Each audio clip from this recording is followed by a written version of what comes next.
com aquela famosa cara a cara de quem precisa urgentemente ganhar. Eu necessito ganhar.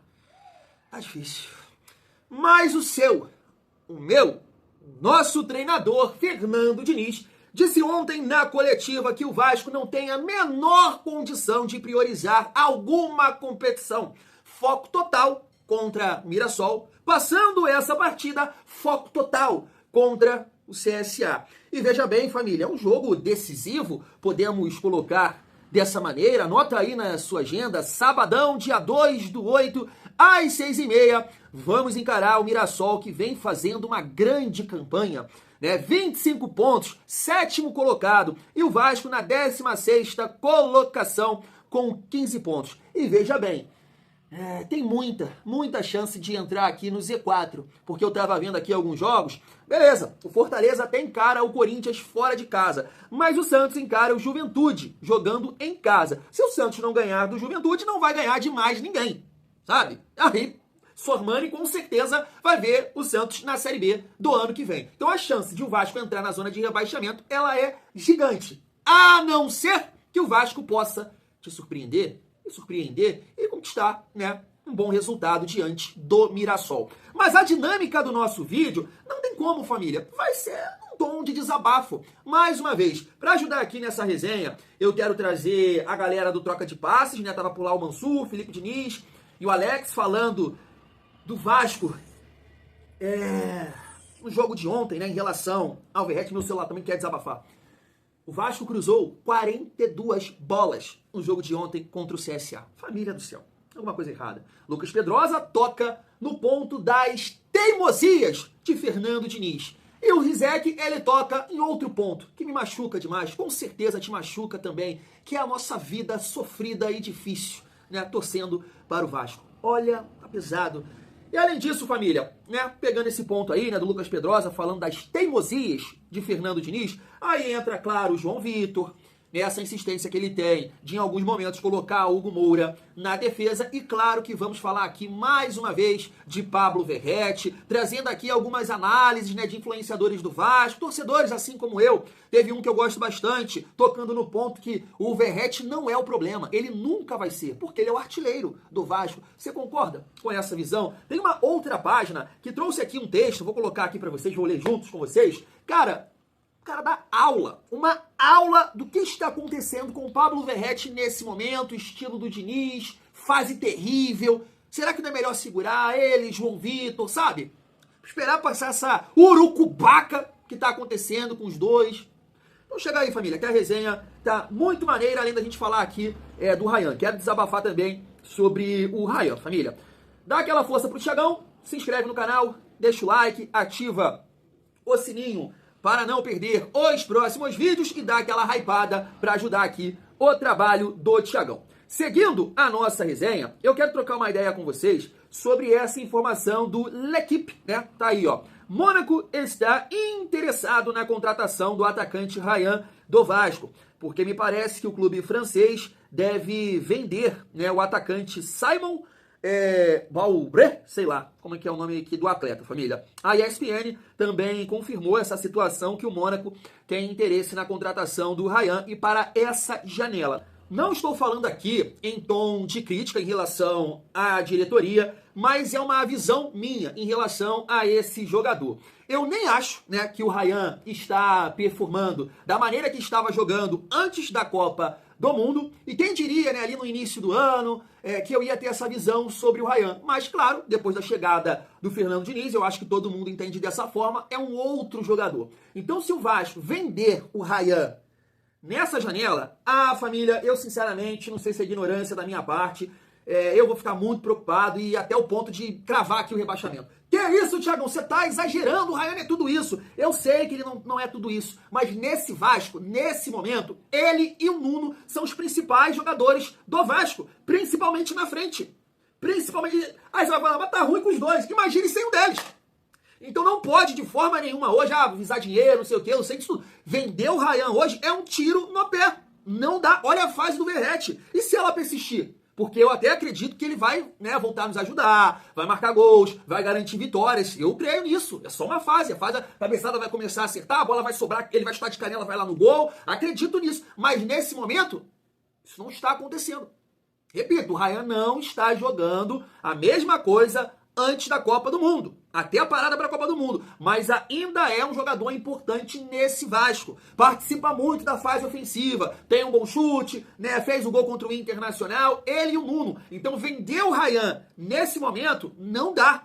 Por favor. Não pensem nisso. Pode pintar proposta do L'Equipe, do Mônaco, do Churumo, do Sunda, do Bunda. Não vende o cara. Vai ser uma merda. Vai ser uma merda. Por falta de opção. E mesmo se contratar aí o Andrés Gomes, você não tem que perder um outro jogador, ainda mais um jogador do nível dele. Você tem que segurar esse jogador até o final do ano. Renova com ele, segura até o final do ano, né, pra gente conseguir permanecer na Série A. E se a gente sair dessa urucubaca aí, né, o mais rápido possível, de repente a gente figura ali com mais tranquilidade no meio da tabela. Então não dá pra pensar hoje em vender esse jogador. Não dá, não dá. Os principais jogadores do Vasco, repito aqui, é Nuno e Ryan. Verratti tá matando, tá numa fase terrível. O Coutinho, né, a gente não sabe o que esperar do Coutinho, voltou a 0 km por hora ontem, né? Tu viu a dificuldade do Coutinho para correr?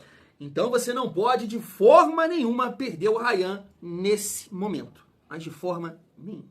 Família, seguindo aqui a nossa resenha, pra gente falar sobre as teimosias de Fernando Diniz e esse momento que o Vasco está vivendo, eu quero reagir aqui com vocês, né, a galera lá do Troca de Passes, depois do Pedrosa e o Rizek, que fez esse comentário no programa de hoje do Seleção Sport TV, falando sobre a nossa vida difícil. E depois a gente vem aqui pontuando algumas situações que eu acho bem interessante aqui pra gente debater esse texto que, deixa eu ver, tá a página aqui pra não falar besteira, analisa a CRVG fez em relação ao Verratti. Cara, show de bola pra gente debater. Se liga só. Uma coisa meio natural desse Vasco, né, Alex? É, de novo, um número enorme de bolas cruzadas na área, né? E, infelizmente, pro Vasco e pro Verratti, muitos cruzamentos ruins. Muitos cruzamentos ruins. Foram poucos os cruzamentos de alguma qualidade que pudessem chegar no Verratti, né? O Verratti estava bem marcado hoje. Mas foram muitas vezes em que os jogadores que chegavam na beirada do campo tentavam alçar a bola à área, mas a batida muito aquém do que precisa, um jogo, né? que você já tentou algumas jogadas e você não conseguiu, que seja mais por dentro, mais elaboradas e tudo. Aí vai vindo, de repente, o desgaste, vai vindo a pressão por você falar, poxa vida, de repente eu tenho até um volume um pouco maior para poder criar algumas chances. É uma arma do Vasco, né, o cruzamento, só que às vezes você cruza com muito tempo ainda de relógio. Mas o CSA também marcou bem, se for ver. Muito bem. Porque essa troca de treinador, o momento do CSA que não já teve um momento melhor na temporada do que agora, e realmente deixou essa responsabilidade, vamos dizer, com o Vasco, e aí ele acabou levando perigo em muitos momentos. Mas muitos cruzamentos, aí é aquela leitura de momento que realmente acaba passando ponto, até porque não estava dando certo. E o que não está dando certo no jogo, você precisa fazer escolhas diferentes. E detalhe, 42 cruzamentos do Vasco no jogo, só 9 certos. 42 cruzamentos, Você vê até 33 errados. Ali no primeiro tempo, que teve um cruzamento que foi a finalização do Verratti, ele estava super bem marcado, que sem força ele cabeceia na mão do goleiro. Então, nesse sentido ali, eles marcaram bem. Exato. Família, eu fiz questão de colocar esse corte aí, porque eu entendo que pode ser um argumento, né, na verdade, que algum torcedor vai utilizar para defender o Verratti nesse momento, né? Eu não sabia desses números, 42 cruzamentos e, segundo ali o Felipe Diniz, somente 9, né? O Vasco conseguiu acertar. Que seja, família, entendeu? Que seja. É uma questão também que o Vasco não está conseguindo conectar, né, os cruzamentos, principalmente nesse jogo, porque eu acho que o Vasco realmente exagerou nesse quesito, nesse fundamento. Entendo também pela questão do campo, ruim para você ficar, né, com triangulações, linha de passe.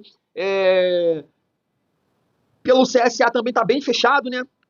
O CSA segurou bastante ali, praticamente todos os jogadores atrás da linha da bola, só se defendendo, né? Pouquíssimas vezes tentou alguma coisa, só falei sobre isso no nosso pós-jogo. O CSA tentou alguma coisa em erros do Vasco, então o Vasco abusou desses cruzamentos. Cara, mas faz parte da fase. Eu vou seguir nesse argumento aqui, lendo o texto do Analisa Vasco, também o Léo Meiden Colina, que falou aqui que o Verratti ele nunca vai ser um problema do Vasco, mas quando o Alex fala ali, mas o Vasco, poxa, eu acho que tentou em alguma coisa pelo centro do campo, não estava conseguindo, e aí passou a exagerar nos cruzamentos. A gente sabe que isso é uma dificuldade que o Vasco tem, de tentar acionar o seu centroavante em outras situações. Não consegue, não dá. Ele não é esse cara que vai sair lá da área, fazer um pivô, segurar, tabelar. Não é. O Verratti, pra gente tirar o melhor dele, é justamente nessas situações. Beleza, o Vasco errou muito nos cruzamentos, mas, família, ontem, lembra o corte que eu coloquei aqui do Thiago Marques? atacante do CSA, falando, poxa, não, a gente sabe como neutralizar o Verratti. E, de fato, você viu a marcação dos caras? Colado nele, os dois zagueiros são altos, colado nele, porque sabe que é isso. Se tirar isso dele, esquece. Esquece. Só que ele teve uma oportunidade muito boa na pequena área e ele erra o gol. A fase dele está terrível. Terrível. A gente vai caminhar aqui nessa resenha. Olha o Lucas Pedrosa falando. falando. Na Copa do Mundo, o enredo dos jogos, eles são muito parecidos. É um Vasco que produz, é um Vasco que cria, que não consegue botar a bola na casinha e geralmente é punido pelo seu adversário. Não foi punido ontem porque o CSA, repito, com todo respeito ao clube, que é tradicionalíssimo lá em Alagoas, é uma equipe que está na 9ª colocação da Série C. Então só por isso que o Vasco talvez não tenha perdido ontem. Essa aqui é a grande verdade. O Vasco é um time com o Fernando Diniz que finaliza 30, 40, 20 vezes, que cria oportunidades, que tem contado também com a má fase do seu artilheiro Verratti, que é um cara que tem muito crédito e que vai recuperar essa boa fase, mas de fato tem falhado nos últimos jogos, mas também é um time que cada vez mais ele acaba esbarrando na teimosia do Fernando Diniz. Aqui no sofá, vou ver um jogo relaxado, é Vasco e CSA, um time da 3ª divisão, ele tá condenado a não ter mais nenhum dia de paz. Entendi. Seja no cimento de São Januário, seja na poltrona da casa dele, é tudo sofrido pro Vasco. Então acho que eu não esperava assim, nada muito diferente, talvez uma vitória, mas assim, eu acho que o Vasco tá condenado a esses momentos por um bom tempo e o torcedor sabe disso. Eu tava vendo essa postagem aqui do Léo Almeida em Colina e ele colocou o seguinte, ó. É inegável que Verratti vem em uma fase, mas ainda é o artilheiro do Vasco. O problema nunca será o Verratti e seu estilo de jogo. O problema é uma gestão que não coloca um substituto e joga toda a responsabilidade de gol da temporada para um atleta de 36 anos. Tirar o artilheiro do time é a solução para fazer gol? Mbappé tem reserva, Haaland tem. Os rivais com Pedro e Cano também tem. Só o Vasco que joga todo o peso sozinho pro Verratti, a conta chega. Família, ele tá criticando muito nesse momento a gestão. E eu entendo as críticas. Claro que num planejamento ideal, você tem que ter um jogador, um substituto para o reserva, não necessariamente com as mesmas características, mas que possa suprir ali a ausência desse jogador. Mas assim, foi o que eu falei. Beleza, o Vasco não tem um reserva para o Verratti. Mas eu te faço uma pergunta. Você gostaria, assim como foi em 2023, de ter o Sebastião Ferreira como reserva do Verratti? Você gostaria de ter o Everaldo como reserva do Verratti? Ah, mas o Everaldo fez 2 gols ontem. É a questão da fase que eu estou falando. O cara saiu como uma piada da Copa do Mundo. Nesse retorno, jogou algumas partidas revezando com o Cano, matando a planta. Ontem, na escalação do Fluminense, se você pegar o pré-jogo aí da galera que torce pro Fluminense, criticando a escalação dele, mas ele entra lá e faz 2 gols. Então essa história de Verratti, de reserva, de jogar a responsabilidade de gols no Verratti, não é por aí, na minha visão, nesse momento. Por quê? Tem outros jogadores que apareceram ao longo desse tempo, que é o Nuno e o Ryan. Os dois estão contribuindo com gols. Estão contribuindo. Então o ponto que eu quero chegar, família, é não resumir o Verratti nesse momento a um problema. Ah, vai resolver o problema tirar o Verratti? Claro que não. Claro que não. Mas não custa nada tentar. O Verratti é o principal problema do Vasco? Não, pô. Não. Até falei que ela na postagem dele, mas eu me expressei e escrevi errado, me expressei mal. Ele não é o principal problema do Vasco. Ele é um problema momentâneo. Isso ele é. Porque a gente sabe que, diferente do que o Diniz falou, isso é uma mentira. O Diniz, sabe, não quero aqui ofender o Diniz dentro dessa opinião, mas o Verratti não participa em todas as fases do jogo. Ele participa dentro da área. Bola aérea, última bola, último passe, último toque, quero dizer. Fora isso, ele não contribui em nada. Então, se a fase não está legal para o Verratti, o Vasco tem que tentar achar outras alternativas. Eu não quero dizer aqui que tirando o Verratti e colocando o David ou o Ryan ali, o Vasco vai conseguir suprir essa ausência do Verratti em número de gols. Até acho que não. Mas o que eu quero dizer com essa mudança, de repente o Vasco vai conseguir fazer um gol pressionando o adversário, com mais explosão, com mais força, marcando lá em cima. Numa tabela, vai aparecer o Nuno, vai aparecer mais o Ryan, com um pivô que o Ryan ou o David possa fazer. Mas eu não acho que nenhum desses jogadores vai conseguir atingir o número de gols do Verratti. Não acho isso. Não acho isso. Mas é o ponto que o Lucas Pedrosa falou e eu já falei. A fase do Verratti, ela é terrível. As coisas não estão acontecendo. Então testa uma mudança. Testa uma mudança, algo diferente. A fase melhorou, voltou a ganhar. Ele entrou no decorrer dos jogos, durante o segundo tempo, voltou a marcar, tirou o Urucubaca, titular de novo. A gente não pode resumir o Verratti a isso. Ah, vai tirar ele? Não tem reserva? Não, poxa, não é por aí. Não é por aí. E assim, família, é o que eu tô querendo dizer aqui. Veja bem, até algumas páginas fizeram postagens nesse sentido, né? Tá aqui a CRVG News BR, colocou aqui, ó. O Vasco virou a cara do velho dinizismo. E aí bota aqui, né? Posse de bola contra o Botafogo, 66%. Aqui contra o Del Valle pela expulsão, né? Mais 64 contra o Grêmio, 72 contra o Del Valle. Contra o Internacional caiu bastante pelo segundo tempo, mas também teve a expulsão, né? E 71% de posse de bola, né, contra o CSA e não conseguiu vencer. Isso me lembra muito que ele passou, né, no Fluminense, principalmente ali em 2022, e com a contribuição do seu Jorge Salgado, que deixou o Germancano ir para o Fluminense, foi um cara que conseguiu, né, colocar a bola nas redes, e aí o Fluminense bateu campeão. E até uma questão, família, que a gente levanta aqui em relação a essa análise aqui que a gente vai trazer. Mas destacar aqui, ó, se você quiser ir lá na página, na torcida Vascaínos, ele vai destacar as chances. Foi até a Colina 1927 que fez esse recorte. Os gols que o Verratti vem perdendo. Esse gol aqui que o Verratti perdeu, família, perdão, contra o CSA, na pequena área, ele conseguiu nem acertar o gol. A fase é terrível, gente. E ele não contribui nas outras fases do jogo. Então, essa postagem aqui, para finalizar, vale muito a pena, família. Acompanha aqui comigo, ó. Verratti pode marcar 20, 30 ou 40 gols por temporada. Pode trombar com os zagueiros, brigar no alto, lutar até a última bola. Mas é preciso, com frieza, perguntar: ainda faz sentido tê-lo como titular absoluto do Vasco de Fernando Diniz? A pergunta incomoda, mas é inevitável. O futebol não é feito só de raça ou números. É feito de encaixe, de fluidez, de construção coletiva. E hoje Verratti parece um corpo estranho no sistema de Diniz. O Vasco, quando tenta tocar a bola, quando propõe o jogo, trava. Travado pela falta de mobilidade no comando de ataque. Travado por um pivô que demora um segundo a mais para girar. Por um passe que não vem. Por uma jogada que morre em um domínio errado. É o centroavante que impõe o caos ao próprio time. Verratti não é o único culpado, longe disso, mas virou um símbolo de como a ideia e a execução caminham em direções opostas. Enquanto Diniz fala em jogo apoiado, troca de posições, aproximação, o Vasco insiste num jogo que termina em cruzamentos desesperados para um homem cercado por 3 zagueiros. Que lógica nisso? Não se trata de desprezar o argentino. Ele já decidiu partidas, já salvou pontos, já fez o que poucos fariam. Mas o momento exige honestidade. O que o Verratti oferece hoje está alinhado com o que o time precisa? Diniz tem sua parcela de culpa. Não se movimenta, não arrisca, não testa. Insiste numa fórmula vencida enquanto o time empata jogos vencíveis e perde os irrecuperáveis. O Vasco se arrasta em campo e se ancora em um nome que já não flui, já não conecta, já não impulsiona. Verratti virou referência, mas talvez tenha virado também âncora.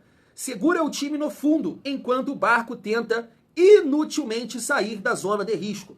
Até quando vamos fingir que o problema está só na defesa ou no meio-campo? Até quando vamos dizer, pelo menos, ele luta, enquanto o time morre sufocado na própria previsibilidade? Cara, que texto bom, que texto que nos faz refletir. Concordo com vários pontos aqui, né, em relação ao Verratti. E basicamente, resumindo aqui, é isso. É um jogador que contribui marcando os gols. É isso. Nas outras fases do jogo, ele não participa. Nesse jogo apoiado, nesse jogo de aproximação, não tem encaixe. É água e óleo. É água e óleo. Mas o que acontece? Quando o Verratti está numa fase que ele marca os gols, como foi, né, contra o próprio Fortaleza, né, já ali no comando do Diniz. Qual outro jogo aí que o Verratti, né, marcou contra o São Paulo também, né, ele fez já no comando do Diniz, fez um gol. Mas você vê os gols, jogadas trabalhadas, e colocou o Verratti numa condição só de empurrar para a rede. Só de empurrar. Contra o Del Valle, um gol mais na característica dele, mas não na do Diniz, né, que foi um levantamento do meio campo do João Vitor para a testada dele. Então realmente a coisa não está encaixando. E o discurso do Diniz ontem na coletiva me preocupou demais, porque ele deu a entender que ele vai tentar recuperar Verratti e João Vitor. dessa forma, mas está esquecendo do Vasco. Tá esquecendo do coletivo, que nesse momento é melhor testar algo novo, alguma coisa diferente. E a gente viu que isso deu certo contra o Internacional, com a entrada do Lemos e do Freitas. E ontem a gente viu boa entrada do Lodge, eu sei que, poxa, contra um time da Série C, mas todo mundo viu isso, menos ele. E naquele jogo contra o Internacional, tirar o Verratti, colocar o Lodge e deixar um ataque de mais mobilidade, era o simples, era o certo a se fazer. E ele, por essa insistência absurda com o Verratti, prejudicou muito o Vasco, além, claro, do árbitro. Então chegou o momento, sim, cara, o Verratti é uma referência no Vasco, mas que não vive um bom momento. Por que não? Isso acontece em vários outros times. Segura, poupa aqui, entra no decorrer do segundo tempo. Mas se ficar insistindo com isso, eu espero, tá? Não quero estar certo. Eu espero que o Diniz possa estar certo, a fase virar.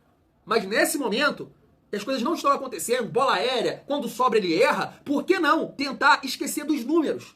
O Vasco não vai ter nenhum jogador que vai igualar os números do Verratti, mas trazendo outras características, outras movimentações, tentar chegar ao gol. Como eu disse, com jogadores de mais mobilidade, pressionar o adversário, em alguns momentos contra-atacar. É isso. E aí não exigir muito dessa bola aérea. Eu sou a favor de uma mudança já no jogo contra o Mirassol. Entraria assim, né, com o Coutinho, David, Ryan e Nuno. Ah, não dá o Coutinho? Não dá o Coutinho, Nuno, Lloyd, Ryan e David. Entraria sim, faria essa mudança. E era uma coisa que vai resolver. Ah, não, esquece isso, cara. É momento. Momento, acredito que o Verratti vai voltar a nos ajudar. Mas o momento não dá, pô. Tenta outra coisa. Testa outra coisa, pelo amor de Deus.